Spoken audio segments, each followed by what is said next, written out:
In the headlines, Organized Labour Congress solidarity protest over prolonged ASU strike begins. 36 kidnapped in Kaduna community. Shop owners in Abuja count losses as FCTA demolishes illegal structures at Jabi Park. And on the foreign scene, Northern Ireland peacemaker David Trimble dies at 77. Hello and welcome to Trust TV News Update. I am Ibrahim Yusuf.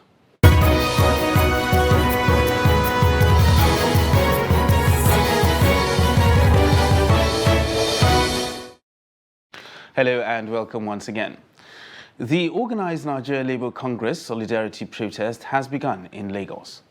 Members of various unions under the NLC have converged in the Ikeja axis under the bridge, where the protest is gradually building up, and members will all march to the State House, Alausa.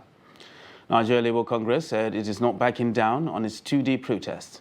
Some of the union present are NUPENG, NASU, ASU, and NUT.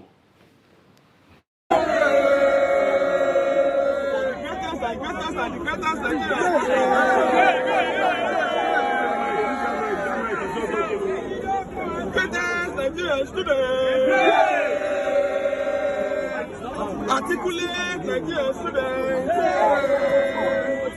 dynamic Nigerian students. Hello. Today is an historical occasion.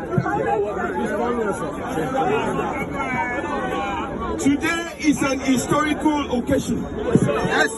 We are here all making history. We are in the process of reclaiming our country that has become subjected to the unfortunate dictates of ruthless, colorless, viewless, insensitive, and barbaric oppressive exploitative leaders.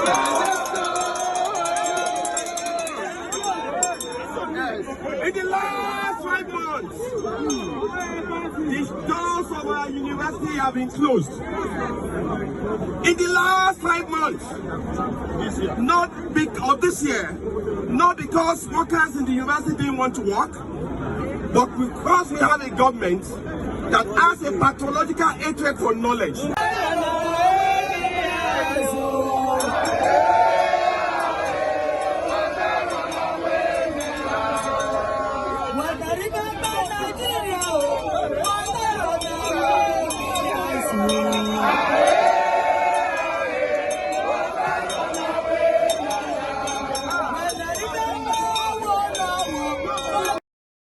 Meanwhile, the Nasarawa State chapter of the NLC has joined the nationwide protest to put pressure on the federal government to expedite action to end the ongoing ASU strike. Speaking during the procession to Government House Lafia, Nasarawa State, the NLC chairman Yusuf Iya said the protest was in solidarity with ASU as directed by the national headquarters of the union. Iya said the prolonged strike has negatively affected the education sector and kept the students idle, making them vulnerable to social vices. He said it is unfortunate that the government that entered into agreement with ASU had reneged in fulfilling its part of the agreement. He then appealed to Governor Abdullahi Sule of Nasarawa State to table their position on the matter before the Nigerian Governors Forum, that the government should meet the demands of ASU and pay them their withheld salaries immediately. Receiving the protesters, Governor Abdullahi Sule lauded the leadership of the union as well as members for conducting themselves peacefully. Governor Sule added that the Nasarawa State government is as concerned about the lingering strike as the NLC is and promised to table their issues at the meeting of the Governors Forum for prompt intervention. And in Kwara State, the Nigeria Labour Congress and its affiliate unions staged a peaceful protest in solidarity with the striking Academic Staff Union of Universities, ASU. The protest took off from the Labour House in Ilorin to some major streets in the state capital. The protesters called on the federal government to attend to the needs of the university workers and allow the university system to run seamlessly. The chairman of the Nigeria Labour Congress, Kwara State, Isa Ore, said that the Labour will declare a 3-day strike should the federal government refuse to heed the demands of the university workers. Members of the Academic Staff Union of Universities and their non-academic counterparts, who also addressed the press, said they are fighting against the rot in the university system for the future of the students. We are here on the directive of the Nigeria Labour Congress at the headquarters, which asks us to go on protest in solidarity with ASUU and other institutions in the university. The problem is that there was an agreement between the ASUU and others in the university, between the federal government and the universities for over 2 or 1.5 years now. And up to now, the federal government are yet to implement what they are signed for. The next thing is we are going for 3 working strike action, 3 working day action, industrial action. After that, if nothing was done, then we are going to do another NEC meeting to know the next line of action. We are here to participate in the protest against the obnoxious government in Nigeria taking a deliberate effort in killing the educational system of the country, especially at the tertiary level. We are all aware of what happens in our various primaries and secondary schools that are government owned. Today, government is practicing what we describe as neoliberalizations of the educational system, making sure that children of the poor will not have access to quality education. And as a symbolic sign, the Nigerian Labour has decided to come and make a voice to support the struggle of ASUU towards ensuring that we have a better educational system in the country. And we are here to participate in that protest. What is the present situation of your discussion with the federal government? Well, and leaders of the Fulani community in Edo State have reacted to an alleged onslaught on Fulani settlements in parts of the state, following a recent marching order from the government to security agencies to rid the state of criminal elements, particularly the killer herdsmen in the forests. Trust TV's correspondent Nafisa Bello completes the report. Expressing dissatisfaction over the development, the chairman Edo State Cattle Dealers Association, Alhaji Ahmed Sahad, and the Sarikin Fulani, Alhaji Muhammad Sousa, said they are not aware of any marching order by the state government to quit Fulanis from Edo land, adding that the information got to them from their kinsmen in parts of the state that security operatives are raiding their camps and settlements, attacking innocent herdsmen, destroying and killing their cows under the guise of tackling insecurity. Sarikin Fulani further stated that they are law-abiding citizens who have lived in the state for over 50 years. Hence, they call on appropriate authorities to checkmate the alleged activities of some vigilante operatives. But the information never reached me from the government. That's the truth. I can't say government give a free notice. They are no place that. But the information we get from the Fulani, they came, some vigilante, they always attack them. Maybe shoot their cows, shoot even the people. All we are Nigerians. And I don't think that Nigeria get where you stay when you ask you to come out. I don't think Nigeria. Atrocities committed by security operatives. The image maker of the Edo State Police Command, SP Chidin Wabuzo, told newsmen that no one has come to lodge complaint, though there was actually a marching order by the state government to comb and flush out suspected bad elements in the forest. No one has come forth to complain that his cow was killed. I only know of the marching order following a security meeting with the police and other heads of security services with the then acting governor of the state, telling the security operatives to go into the forest and ensure that all manner of criminal elements are weeded out of the forest. Recall that residents of some communities in Edo State have over time raised alarm over security challenges, which has led to their inability to have access to their farmlands, as their major occupation is farming. Nafisa Bello, Trust TV News, Benin. About 36 residents in Millennium City, Chukun local government area of Kaduna State, have been kidnapped. According to eyewitness reports, the incident happened Monday evening, where the terrorists moved from house to house unabated. It was reported that the alleged kidnappers later abducted some residents. There is no official comment from security authorities at the time of this report. However, Daily Trust correspondent reports that police were at the scene to assess the situation. It could be recalled that about a month ago, 7 residents of the same community were kidnapped, including a man, his wife, and their 2 housemates. Still talking security, men of the Ogun State Police Command on Monday arrested 3 members of the notorious Eye cult group who have been terrorizing different parts of Abeokuta in recent times. The suspects, Jonathan Oshinalu, Kola Bolugbe, and Jimo Aliu, also known as Aloyan, were arrested following an intelligence report received by SWAT operatives that a notorious cult leader, simply known as Ben, who has been involved in several cult clashes leading to the killing of not less than 5 persons, was holding a nocturnal meeting for the purpose of launching another attack in some parts of the metropolis. In the aftermath of the attack, the hoodlums destroyed the patrol vehicle of La Fenwa Division before they were subdued by the superior firepower of the police, while an unregistered Lexus 330 car they used for their operations was also recovered by the SWAT team. Meanwhile, a statement by the Ogun State Police Public Relations Officer Abimbola Oyeyemi said the Commissioner of Police, CP Larry Bankole, has directed a massive manhunt for the escaped gang leader and other members of his group.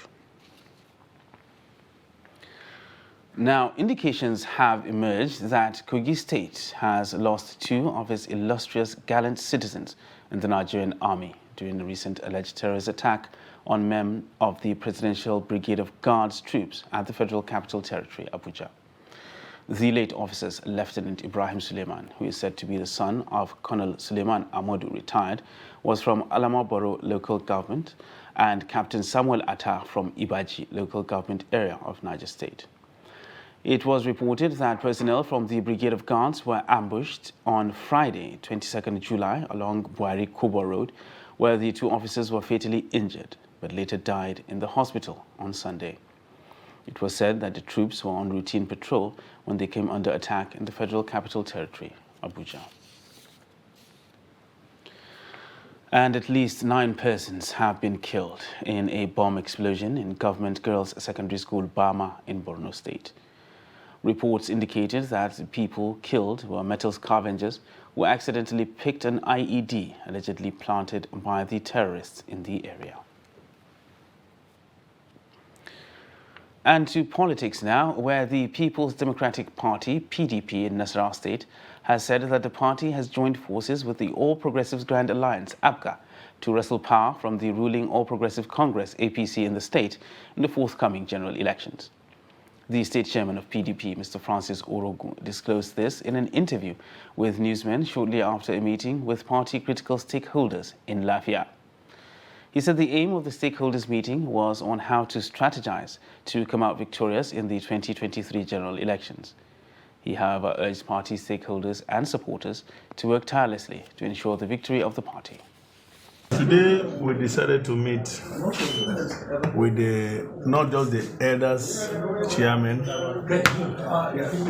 in each local government, the chairman of elders forum in each local government and that of the state. We met with all the local government chairmen of the party, and we met with all our candidates, including His Excellency the Governor candidate, governorship candidate, and the deputy, to strategize on how to approach the election coming up in 2023, and to discuss the issue of the party, the development within the party, and the progress made so far after the primaries of all the candidates. And I think we have exhausted and taken a positive position that we believe coming 2023, the exit door for A. Sule and his team. Meanwhile, Nigeria's electoral umpire, the Independent National Electoral Commission, INEC, has reaffirmed that the continuous voter registration exercise will be suspended on Sunday, 31st July 2022. To this end, the Commission is calling on eligible Nigerians who are yet to participate to seize the one-week opportunity ahead of closure and get registered. The report. The continuous voters registration exercise, which started over a year ago, had witnessed a one-month further extension from the initial deadline. To encourage Nigerians to participate in the exercise, INEC, with support from the European Union in collaboration with IAGA Africa, held concerts in Lagos and Abuja, where thousands more got registered.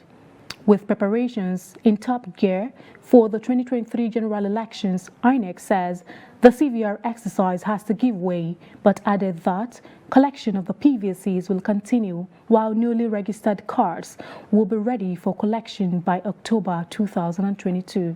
All CVR activities except the collection of already printed PVCs will be suspended on Sunday, 31st of July 2022. Meanwhile, the Honorable Chairman, Professor Mahmoud Yakubu, has already approved not only that extension of time, but also increased the closing hours to 5 p.m. daily to attend to registrants. And in addition, this exercise was carried on last Saturday and yesterday Sunday. And the exercise will also be carried on the next Saturday and the next Sunday. Bello urged registrants in the FCT to patronize centers within their area councils and shun multiple registrations to avoid risking disenfranchisement, noting that special considerations are made for persons living with disabilities. The Federal Commission for People with Disability invited us for a press conference last week at their premises and requested INEC to deploy an urban machine at each area council where they have designated centers in order to register people with disabilities. Our national chairman, being very passionate in inclusivity, we have already obliged, and the program all over the FCT began this Monday morning, and all the urban machines have been deployed in all the centers to capture people with disabilities. He further stated that reports of challenges of network interruption, slow and faulty machines, among others, experienced during the course of the CVR exercise and conduct of some governorship elections in parts of the country are being addressed by the Commission to ensure a credible outing at the 2023 polls. Aisha Salihu, Trust TV News, Abuja. You're watching Trust TV News Update. And still to come on the news. Despite subsidy, farmers lament on price of fertilizer. This and more after the break. Do stay with us.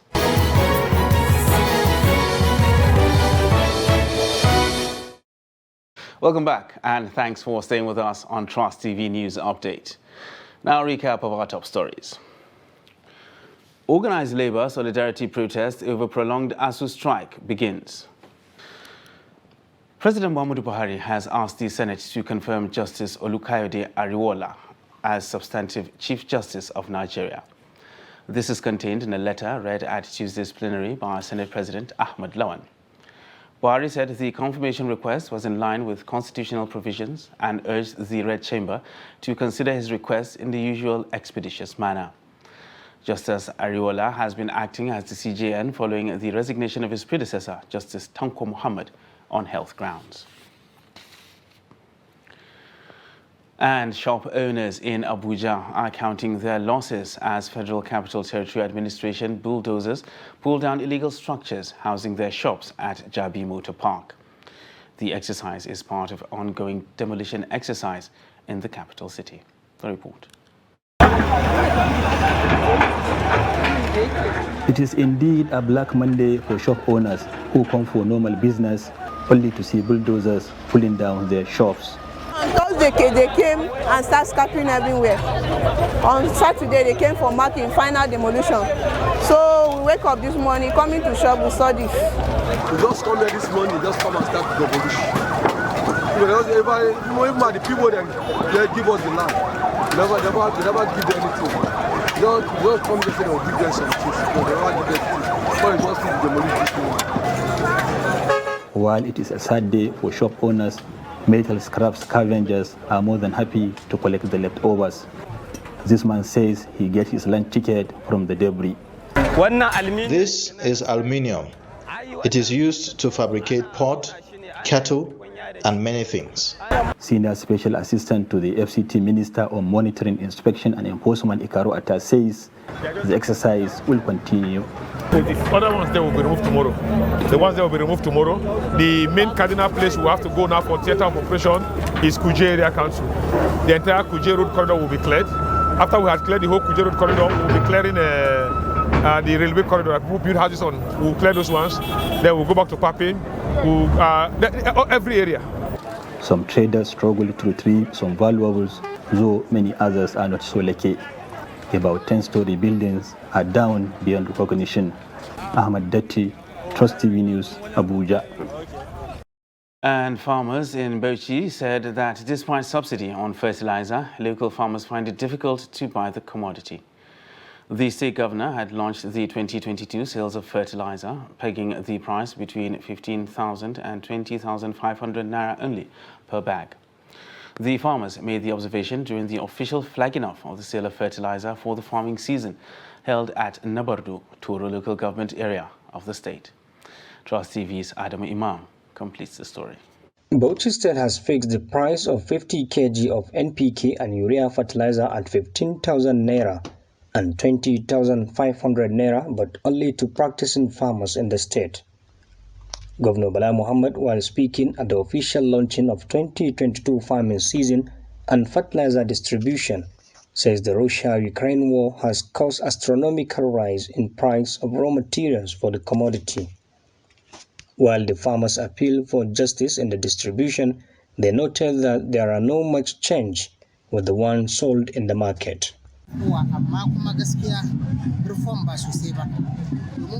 Honestly, the price is not encouraging.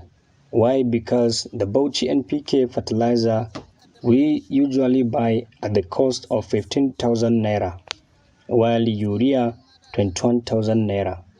But what we saw here, the difference is just 500 naira only. I'm contemplating. Before we expected that the government price will make us proud, but it is surprising. I'm still in doubt whether to buy or not. We have a lot of challenges in the area of agrochemicals, especially herbicides and post-emergence. It's not yielding result for us. And on the foreign scene, David Trimble, the Northern Irish leader whose statecraft helped to end decades of conflict in the United Kingdom territory and earned him a Nobel Peace Prize, has died at the age of 77. Trimble passed away peacefully following a short illness. Trimble and Irish nationalist John Hume jointly received the Nobel Peace Prize in 1998 for their roles in crafting the Good Friday Agreement, which helped end the violence between Catholic nationalists seeking Irish unity and pro-British Protestants who wanted to stay in the UK. About 3,600 people died during the 30 years of conflict in the territory. Now to sports, where Juventus say Paul Pogba has suffered a knee injury and he will have a specialist orthopedic consultation to discover the extent of the problem. The injury has ruled him out of the Italian club's friendly against Barcelona in Dallas on Tuesday. The 29-year-old rejoined the Serie A side this summer after his contract with Manchester United expired. Juventus said Pogba complained of pain in his right knee and tests showed a lesion of the lateral meniscus. The club added that in the next few hours he will undergo a specialist orthopedic consultation. And with that, we wrap up Trust TV News Update for this hour. For more news, you can subscribe and follow us across all our social media platforms. I am Ibrahim Yusuf. Thanks for watching.